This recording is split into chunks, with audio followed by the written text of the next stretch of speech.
এই পিঠাগুলো একবার বানিয়ে 1 মাসের মতো সংরক্ষণ করা যায়। আর এটা খেতে অনেক বেশি সুস্বাদু।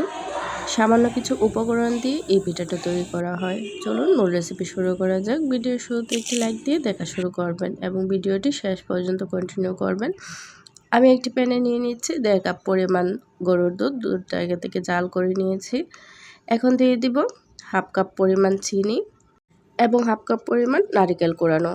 দুধটা বলক আসা পর্যন্ত অপেক্ষা করব। দুধটা যখন ভালো করে ফুটে উঠবে এ পর্যায়ে দিয়ে দিব চালের গুঁড়ো 1 কাপ এবং 1/4 কাপ পরিমাণ ময়দা। ময়দা দেওয়ার ফলে পিঠাটা অনেক বেশি নরম হয় এবং খেতেও অনেক বেশি সুস্বাদু হয়।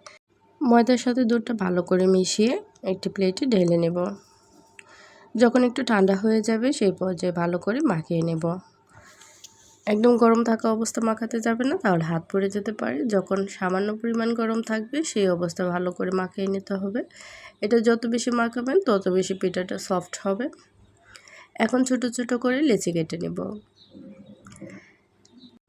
এখনও যারা চ্যানেলটি সাবস্ক্রাইব করেনি প্লিজ চ্যানেলটি সাবস্ক্রাইব করে নিন এবং যারা ফেসবুক থেকে দেখছেন পেজটিকে ফলো দিয়ে সাথেই থাকুন।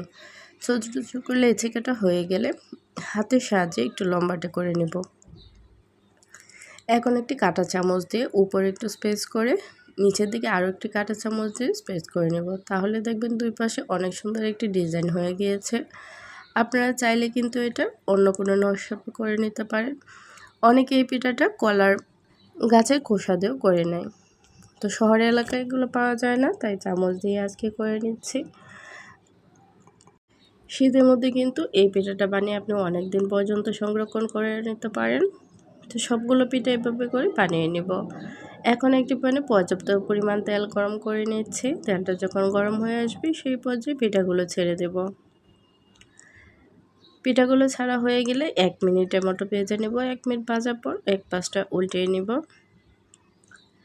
1 মিনিট পর পর এটা কিন্তু নাড়ার চেষ্টা করবেন, না হলে কিন্তু তাড়াতাড়ি পুড়ে যাবে। যেহেতু এখানে নারিকেল দেওয়া আছে, একটি সুন্দর কালার হওয়া পর্যন্ত ভেজে নেব। তো এই পিঠাটি কেমন হয়েছে অবশ্যই কমেন্ট করে জানাবেন। যদি পিঠাটি ভালো লেগে থাকে অবশ্যই চ্যানেলটিকে সাবস্ক্রাইব করে যাবেন এবং পেজটাকে ফলো দিয়ে সাথেই থাকবেন।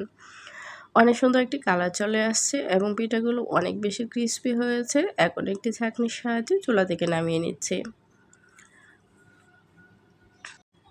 যদি ভিডিওটি ভালো লেগে থাকে চ্যানেলটিকে একটি লাইক দিয়ে সাথেই থাকবেন।